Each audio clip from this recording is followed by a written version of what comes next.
Are you gonna drop? Are you gonna sing a few notes for us? Will you do it for us live here on True Talk? Live on True Talk. Is it? What are we? Just a couple bars from a song you like to sing. It'll be the first time we had someone sing here on True Talk. Okay. Let me think here. You named some good songs earlier. Yeah. No pressure. Think. If this isn't good, we're not putting it in there, okay? Okay. Deal. Okay. All right. I got you, bro. Deal.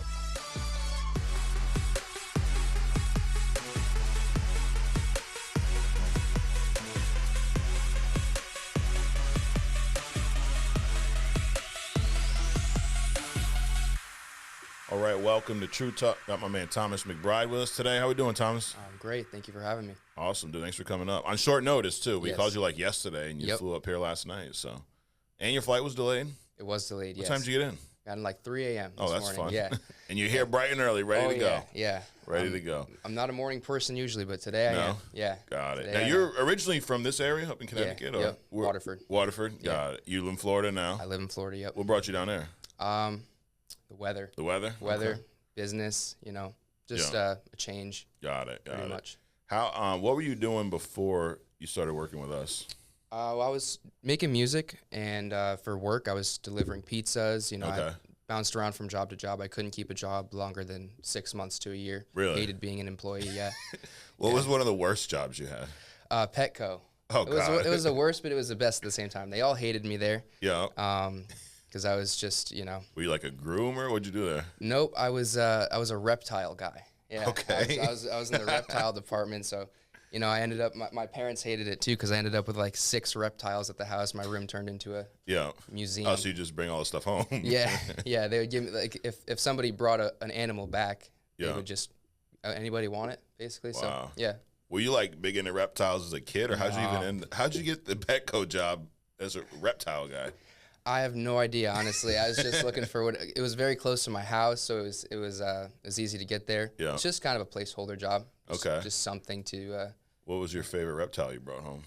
Definitely the boa constrictor. Yeah, I really like Okay. those, and I had a chameleon too for a while, but they're way too hard to Really? take care of. Yeah, the snakes they'll just sit there until you feed them, but Yeah. chameleons like they need you to spray their tank every 2 hours and make sure God. it's I had iguanas growing up. I had Yeah. 2 iguanas. I'd put them on like my shoulder, walk around. yeah. And then like there was this one kid that we didn't really like, but he hung, like the neighborhood kid that was kind of there, but you don't like. Yeah. And the one time he asked to hold the iguana shit all over him. So Oh, it was yeah. just hysterical. I don't know why I brought that up, but it was Yeah. just funny. But yeah, we had iguanas. They would whip my dog with their tail too. I was gonna say iguanas. I can never imagine them sitting on your shoulder. They're had some vicious. I learned that there's farm raised ones and like I don't know, wild ones. Wild Yeah, ones, so yeah. like you have to know which one you're getting. Yeah. And yeah, if you get the farm raised one, I guess they're a lot more common. But yeah, dude, he would just sit up, especially a hot day, throw him on my shoulder, walk around. Yeah. It was cool. Yeah, they're everywhere in Florida. I mean, they say that at some Yeah. point, like a bunch of people's pets got let loose, and then they started just reproducing out there. There's a whole like invasion. Really? of That's them. really how it happened? Yes. That's yeah. crazy. They're not native to that area. Oh, dude, yeah. Last time I was in Florida was a few years ago, but they're around like birds are around up here. Yeah. Like, you Exactly. walking into Panera, there's Yeah. birds flying around. Over Yeah. there, there's freaking iguanas crawling everywhere. Yeah, and sometimes they're as big as cats. It's weird. That's crazy, Yeah. dude. That's crazy. So you're job to job, kind of messing around. How did you find life insurance, Family First Life? Actually, through my younger brother, who was he was coming to the office and like, exercising the idea of maybe doing this. Okay. And Did he know someone here? Or? yeah, we're family friends with Eric Anthony, and Okay. so Eric was kind of bringing him on, and then my brother just wasn't really made for it at the time, so Yeah. he luckily shared the opportunity with me. This is the first real sales thing you've ever done? I tried sales before. I tried doing like the knife sales. I'm sure you've heard of it. Yeah. How was that? That lasted about a month. I didn't even. I tried to sell a knife to my 80-year-old grandmother, and she didn't even buy the knives for me. So that's when I knew it was not. You for couldn't me. get your grandmother I to buy the couldn't knife? even get her to buy the Oh, knives. yeah, that's when you gotta I quit. said, you know what, guys, I'm gonna hang up the cleats here. Yep, I got you. So you did that for a little bit, Yeah. ended up here. So you knew Eric Anthony like when growing up? No, I didn't meet him until I started this. My Okay. father was good friends Your with him. father so, was, yeah. gotcha. And your dad never sold here? No. No. Nope. So you got licensed right away. Were you still delivering pizzas at the time? Oh or- yeah, had to. Got it. Because I was broke pretty much. Yeah. You know. Now, when I met you, what was that, 2-3 years ago, Yeah, maybe? two years You ago. had like just got started, right? Yeah, I was probably 6 months or 8 months Okay. in. Yeah. And you're doing pretty well. I think you were helping maybe, what, 20, 30 families Yep. a month, roughly. Yep. Last year, you hit Hall of Fame. Mm-hmm. This year, you're on track. For sure. About 250 so Yep. right now. So really like right on track. Yeah. You can't take a week off. No. Is that your goal this year though, to hit Hall of Fame again? Yeah, I'm gonna surpass Hall of Fame this Okay. year for sure. Yeah, you do more than you did last year. Yes, absolutely. Got it. So what was that transition like? Because dude, job to job, Petco, delivering pizzas. You couldn't sell your grandmother's steak knives, and now you're in life insurance sales. What was that like to get started? It was it was definitely a test to my character and my discipline. You know, when you're only going to work to clock in on somebody else's time, it makes it easier because you don't have to think about when you're going to start Right. working and whatnot. So it's really, with this type of stuff, it's all up to you to build your schedule, you know, in a way that you can actually manage. And so finding that balance was probably the biggest. Got it. Was that hard at first? Oh yeah, for sure. 'Cause you don't, you know, you can sleep in till 10 and nobody's going to tell you to Yep. get to work, but you know, when Then you realize you ain't getting paid. exactly, you eat what you kill. So Yeah. Was that the hardest part for you, the discipline, or was it phone script in home? Like, what did you struggle with the most? no, it was definitely, I would say the discipline, but also, you know, being resourceful enough to always have prospects, leads, okay. you know, making sure, because, you know, with any lead I've found, the same leads aren't always going to hit every single Correct, time, yeah. every week. So you have to be innovative and resourceful to be able to, when this lead vendor slows down, you know, you have to be able to adapt. Because it's a whole new concept. I mean, you worked a handful of jobs. You never did anything where you had to have like an inventory, you know, where you needed supplies or something to keep your business going. Right. And what happens a lot of times with new agents, my favorite one is this: they buy leads, they make some sales, they get paid, then they don't want to buy leads again. Yeah. Did you ever go through any of that? Like hesitant after you got paid or no? No. The first time I got paid, and by the way, I like started off with year-old leads. So the first time I got paid, I'm the opposite. I spend too much on leads. Okay. I understood from the beginning that I'm literally purchasing a person who has already asked for the help. What was it like first time calling on leads? Well, for me, I was actually very well prepared. You were? So the first time I sat down and dialed, I had already watched a million videos, practiced a bunch of different scripts, and, you know, found what worked for me. So it was more so just a matter of like the anxiety of like, oh my gosh, like I actually just set an appointment. Now I have to what do I do now? go to this person's house and like, you know, sit in the house, and then I'm calling Eric Anthony in the house, and he's. You remember your first appointment? Yes, I do. How'd it go? Really good. Really? Wait, actually, no. I'm sorry. My first sale was really good. My first two appointments, they were rough. I was in Hartford, and I only had like 3 appointments for the day. Oh yeah. Sat with 2 people. One of them had cancer. I didn't know what to write them, so I ended up with no sales. But you know, Got it. But your first sale, when did that happen? about a week in. Okay. Yeah, and I again only had 1 appointment, but it was on a dial day. And I remember I was like, guys, talking to Gary upstairs, and I was like, guys, I have an appointment tonight. This guy's in Groton. You know, he's younger. He has a mortgage.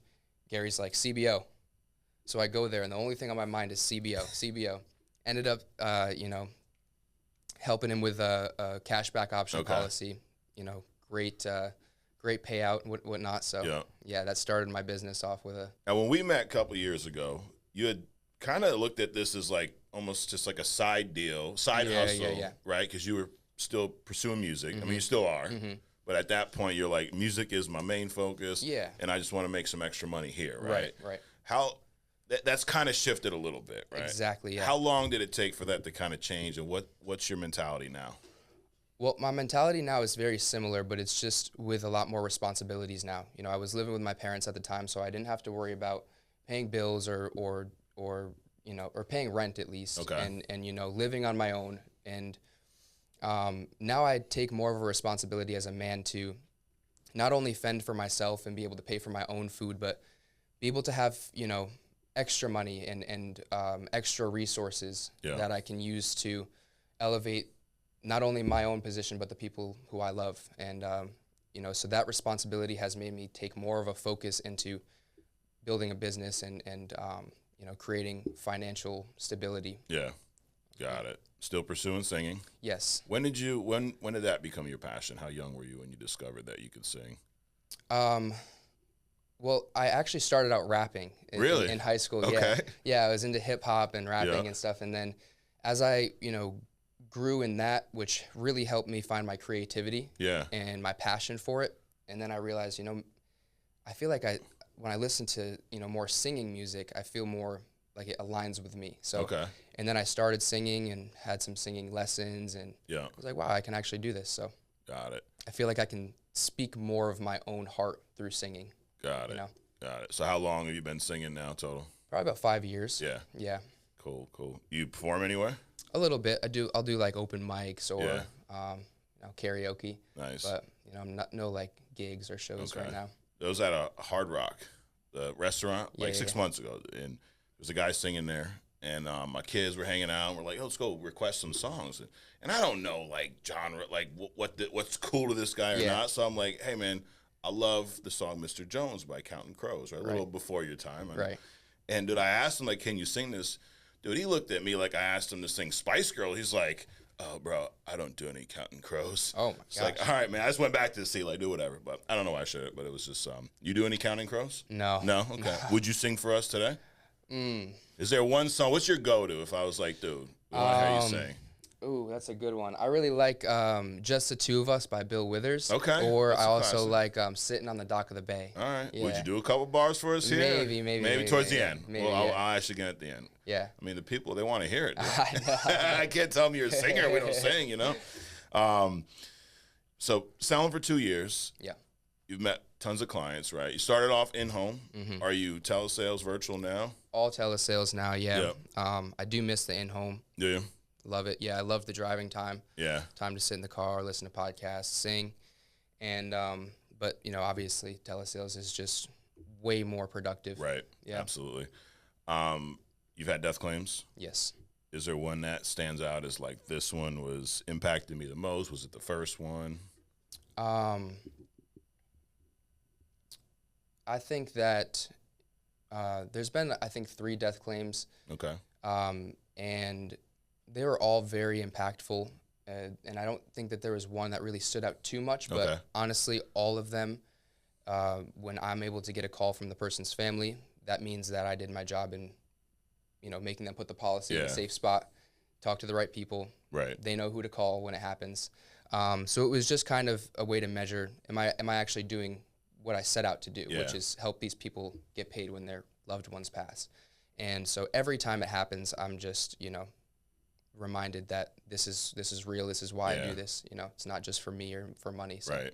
What was it like hit that first time though? Because it's one thing for, you to sell life insurance, me to tell you that, hey, this happens, but for you to finally get that call, like, you've been helping families. At what point was your first death claim? Was it 6 months in, a year or two? It was probably about a year. A year. Yeah, okay. Yeah. So you've been doing it for some time. Yeah.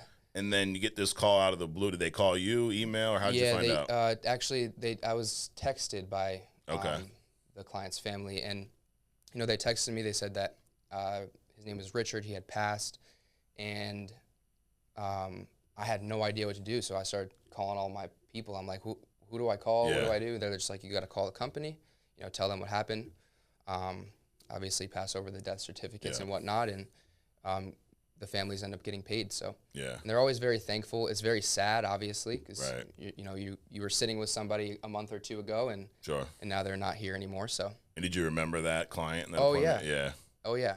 Yeah. Mm-hmm. And for me, it's actually been some of the more memorable clients that I've sat with that are the ones that I receive death claims for, which is. Yeah, it's weird sometimes. Like, you get the call and you're like, I know exactly who this is. Yes. And I remember sitting there and I remember what we talked about. And it brings it full circle, right? Like, it makes it real. How did it change your mentality moving forward? Well, when you kind of bring those experiences into your conversations and it makes you feel less timid about, asking the tougher questions or sometimes, giving people that extra nudge to advocate for their beneficiary, letting them know that, hey, it's not my job to convince you of this, but it is my job to just paint the picture for you, show you how it could be if you, make this decision, how it could be if you make this decision. Yeah. Was that an uncomfortable part for you before that? The pushing and talking about, death? Absolutely. Yeah. Yeah, absolutely. And at first, I was able to overcome that discomfort by just telling myself, well, hey, if I push this person just a little bit, you're giving this person that nudge so that their family can get paid. Right. And that makes a huge difference. Huge difference. Because if you're doing it just for the money, you're going to fizzle out. Yep. And the clients can hear it too. Yep. Yeah. So would you say initially that's what attracted you, and then seeing the difference you made with families made it kind of stick? Is that true? Or yeah, absolutely. Seeing the ways that it can help families, and also just seeing the way that it helped my lifestyle, and understanding that now I have the skills, the ability, the knowledge to be able to, show that to other people. Right. It's funny you mentioned the knives, right? And it's no disrespect to anyone who sells knives or Tupperware or whatever, but like, if your grandmother doesn't buy the knife from you, it doesn't really impact her. I mean, she's got knives already, right? Like she didn't like, oh shit, I don't have any knives. You're right, Thomas, I need one. Yeah. But life insurance, you don't sell that policy. You don't help that family out. The odds that they're going to meet with someone else is slim to none. It's true. Right? Like they meet with you, they see what it's all about. You don't do your job. And I do believe that if a client fills out a form, calls in, goes online, they request life insurance, and we don't help them, we messed up in some way, shape, or form. For sure. Now, that being said, are you going to help every single client? No, we're going to make mistakes. There's going to be things. There may be people that just, they don't trust you. You don't vibe with them. Maybe you weren't listening enough and didn't fit their budget. It's usually those few things.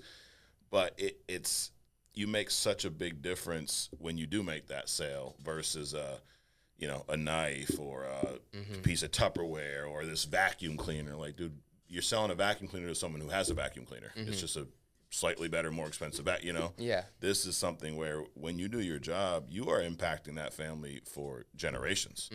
I mean, those three that you had that passed, they're going to pass either way. For sure. You happen to meet with them because they filled something out, put something in place so that when that happened, their family's all taken care of. And I think that's a valuable lesson to bring into any part of life too, is, especially as a man, just taking responsibility whenever there's something wrong. Yeah. A lot of people go to, okay, what can I blame for this? Where can I cast this blame?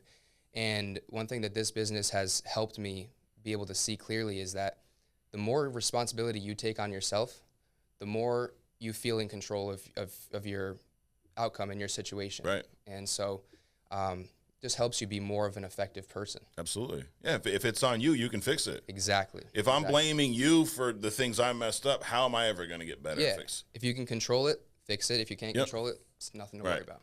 What's crazy, it seems so simple, but I mean, we watch anything politics, entertainment. Everyone blames everyone, you know? Guy puts out an album, does really poorly, and it was the record company. Yeah. Dude, you were on the freaking album. What are you talking about? Yeah, you're the one who made it. Exactly. Yeah. Or this, this side blames this side in politics. Like, dude, you're the one in office right now. I'm no expert on it, but take some accountability. And I think people thrive off of, commotion and stress rather than thriving off of actual solutions. Right. But it took me a bit to adjust because I came from a construction background, never did sales. But when I finally realized and understood that whatever I do or don't do in this business is because of me, it's easier. Because if I need to fix something, I fix me. You can't control the clients. You can't control how old they are, what health can. Like you said, you went with a client who had cancer. You can't control any of that. What you can control is how many leads you buy, how much time you spend dialing, your mindset. And what you do in the home, and are you willing to push? Are you willing to see? You can control that. You mentioned podcasts and stuff. You spend a lot of time getting into training, absorbing all the training and stuff. Absolutely, yeah. Still to this day. Yes. Yeah. Yes. Now that you're not on the road, when are you finding the time to get all this training in? Well, that's why I hesitated when you asked me, because it's been a little bit less Yeah. as of recently, and in times where I'm like, wow, why aren't things going as well as they normally do? And I start to look at, where my habits have changed. And I usually notice at the times where it's not going as seamlessly as sometimes it is. Find that it's either maybe I'm not watching trainings enough, or maybe I'm not doing the little things to just elevate my mindset and my outlook. That's a great point. if you've been in this business and you are struggling, a lot of times it is something small. Yeah. It's usually not a complete overhaul. It's usually like, hey, stop saying this, or change your tone a little bit, or to your point, you haven't been watching training. Yeah. It's funny. Then you start doing those small things, but it's the small things that make a big difference in this business. Attitude, activity. That was like one of the first, lessons from Sean, if you will. Attitude, activity. You control both of those. Activity, seems like you got that figured out. Yeah. Right? That was something and that is a big adjustment going from a job to now being self-employed, because to your point, Eric Anthony isn't going to call you and go, "You're not at work today, Tom." It's like, that's on you. You're not at work, well, you ain't going to get paid.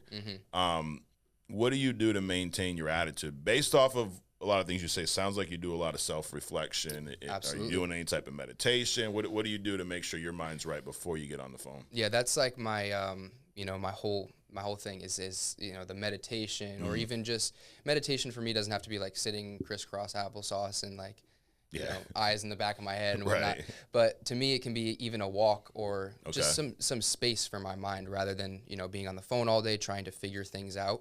Even taking a 20-minute walk, or 20 minutes to just sit down, do some breathing exercises. I think that stuff for me allows me to speak more clearly, allows me to shed some of the, for lack of a better term, baggage that I might be carrying from experience I had last night, or you know what I mean? It allows you to kind of just refresh every day.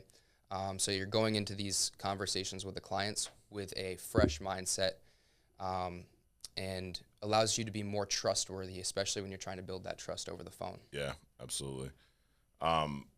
Business can be a roller coaster.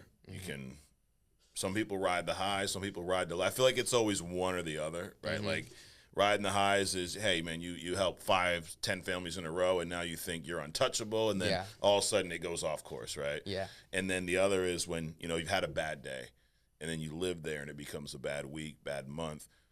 Which one was harder for you to overcome, the highs or the lows? Honestly, the highs. Yeah? Yeah. And I've gone through multiple occasions where I've been going really well for weeks or months, and then there's weeks where I'm like, where's all my money? Yeah. You know what I mean? It's all gone now. But the lows for me are almost the easiest. It's because it's like, all right, I have nothing to lose right now. All I can do is keep working, putting in more activity.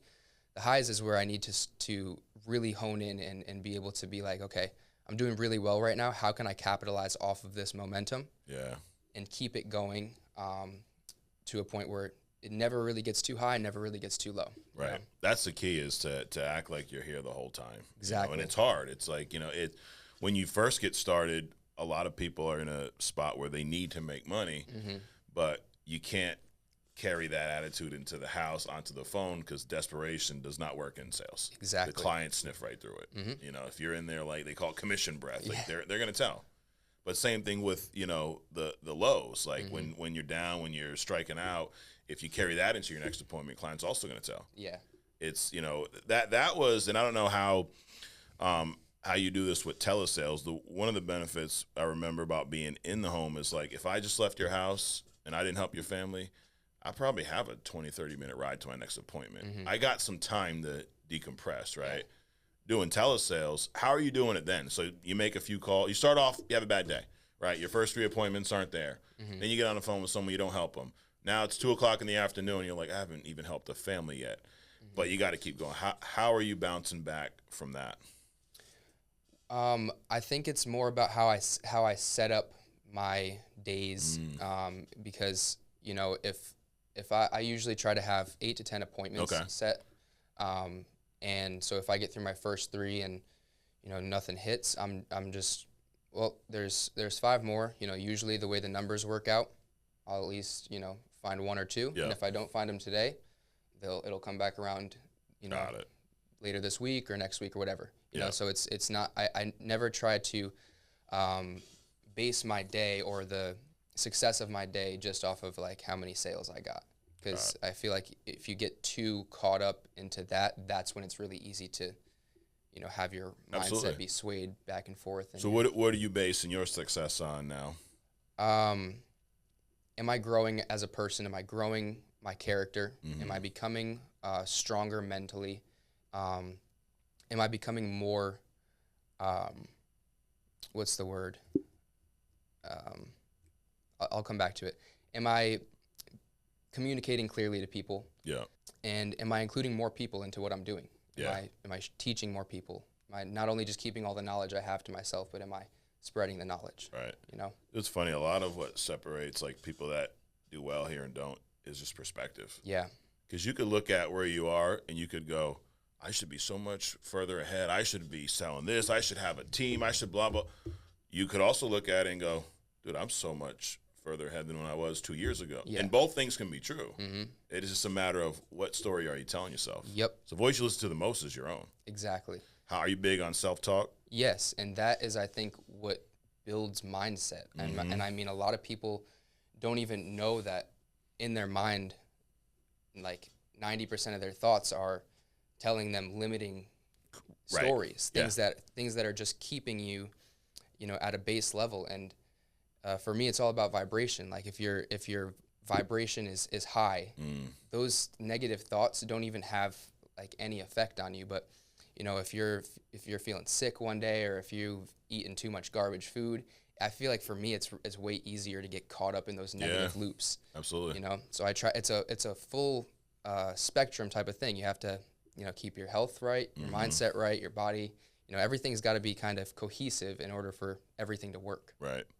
Where'd that come from? Is that something you had prior to this business, growing up, something you learned recently, or that mindset? Where does that come from for you? I think that it's always been there, but, you know, it really started to show when, you know, I was in high school, and my entire life I was big on sports. I was always playing sports. I always thought I was going to go to college to play sports, and that was my entire identity. Got it. I didn't know. What was your number one sport growing up? It changed, but baseball and football for sure. Yeah. But I was a wrestler. I had basketball, everything. Got it. That was my whole identity, and I basically, you know, had a injury in my junior year of high school that ended my career. Oh, really? And so I was left with questions of like, you know, who am I outside of sports? What sport were you playing at that point? Football. You got injured on the field? Yep. What was the injury? Shoulder. I tore my labrum in my shoulder. Oh, wow. And this was what year? Junior year. Junior year. Yeah. And what position did you play? I was a cornerback. Got it. Yeah. So you got hurt in a game? Yep. Wow. It was an injury that was slowly, like I had gotten injured once with my shoulder. Okay. And then I came back, and then kind of re-aggravated. Yeah. I was a person who just loved, I always dove at the knees. Yeah. Shoulder first. And so. And then so the last time you got hurt in the game, and then that was it? That was it, yeah. Wow. And what was that? Because you played sports your whole life, and you wanted to play college and, you know, pursue it as much as you could. Mm-hmm. Well, what was going through your mind when you got that news of like, all right, you're not gonna be able to play anymore? Yeah, and it wasn't. They didn't say like you can never play sports again. It was more so a thing where I couldn't play sports for a while. Oh, okay. And so in that time of not being able to play sports, I'm stuck with these thoughts of like, who am I? You know, my entire identity is built around being a sports star, and so it led me to kind of, you know, well, first it led me into depression, complete like, you know, downfall, and like, oh my gosh, this is horrible. I don't know who I am. Mm-hmm. And, you know, I ended up seeing like this person who did like hypnotherapy or something. Yeah. And they just kind of started instilling these, like planting these seeds in my mind of like. Did they hypnotize you? No, he said he couldn't hypnotize me. Okay. So he was like, he said, he started just planting seeds in my mind about like, you know, how to divide the voices that are in your head into different, like this is anger speaking, this is, you know, sadness, this is grief speaking. It's like the movie Inside Out. You ever seen that? I just saw that movie. You saw the second one? Yes, just saw that movie. Did you like the second one more than the first one? I never saw the first one. Oh, okay. You never saw the first one? No. Oh, man, you're missing like a whole part of the story. I know. Okay, well, anyway. Yeah. So just kind of divide. Yeah, that movie is actually a great you know, depiction of what he started kind of planting into my mind. And then from there, it was like, you know, a lot of meditation, yoga, doing all these things to just kind of So you picked up a lot of that from this hypnotherapist guy? Sort of, yeah. He like I said, he planted those seeds. Yeah. I only saw him for like a month or two. Really? And then I just kind of went off on my own. You know, obviously kept making mistakes and you know, but learned about the meditation and the yoga. And you were still in high school when you met this guy? Yeah. Yeah. So leaving that, were you kind of okay with not being an athlete anymore, or like when did you kind of get to that point where like you accepted it? Right. Well, I sort of started going down a path of, escaping through different substances and whatnot. Yep. So that is what kind of took me out of sports my senior year. Okay. It's more of like being distracted and not really. Yeah.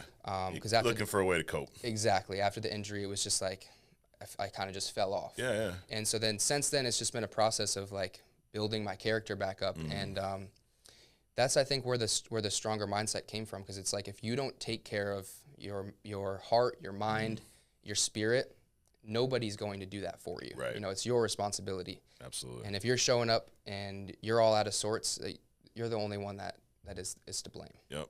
It's like that whole, hey, no one's coming to save you, dude. Exactly. You do it yourself. Exactly. And that's, going back to this business where it parallels with life a lot like this, no one's going to come save you here either. Mm-hmm. You can't make sales. You don't know what you're doing. You got to figure that out. Now, there's people to help you, but they're not going to do it for you. Right. Eric Anthony isn't going to come down and make your sales for you. No. He can point you in the right direction of how to get better, but you have to take that action, right. just like anything in life. That's awesome to hearing like what you went through to now, and you're 24, going through a lot of shit before the age of 25. Yeah. And got your whole life ahead of you. So now I'm going to bring it back, Thomas. I usually ask people if they have any hidden talents. We already know your hidden talent. Yeah. Okay? So we're getting ready to wrap this up. Are you going to sing a few notes for us? Will you do it for us live here on True Talk? Live on True Talk. Is it? What are we? Just a couple bars from a song you like to sing. It'll be the first time we had someone sing here on True Talk. Okay. Let me think here. You named some good songs earlier. Yeah. No pressure. Think.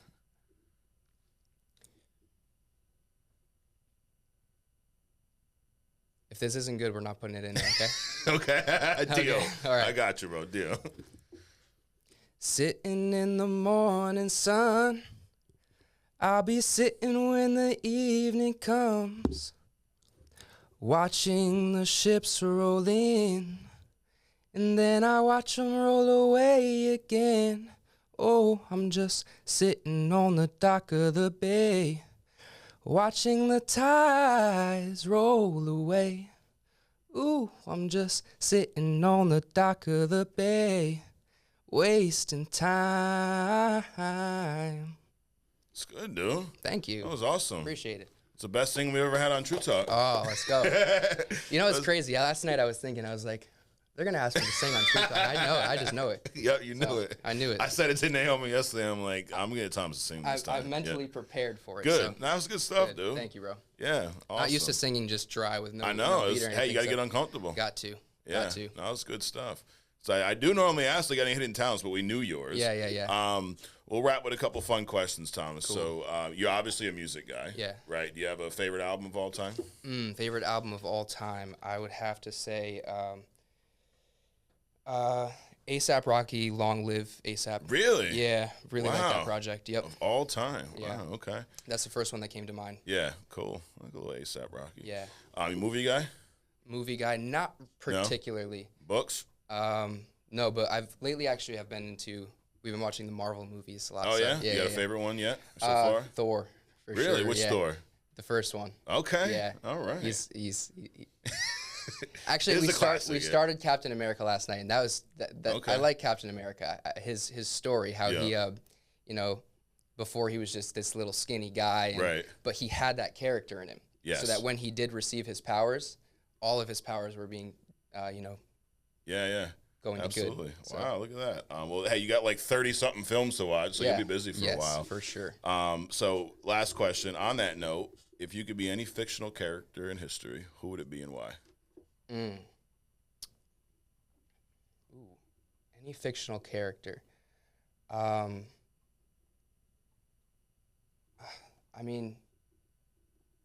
gonna say Spider-Man. Okay. Yeah, his powers are cool. Yeah. Just climb up any wall. I think that'd be cool. All right, that's first. Like that. Usually everyone says Batman. It's like the easy answer. Oh yeah. I respect that. Spider-Man, cool. Well, I appreciate you coming up doing this. Appreciate I really you having me, bro. Absolutely. Let these guys know. You on social media? You doing any promo for your agency or? I'm on social media. You're on social? For sure, okay. Yeah. Where can they find you?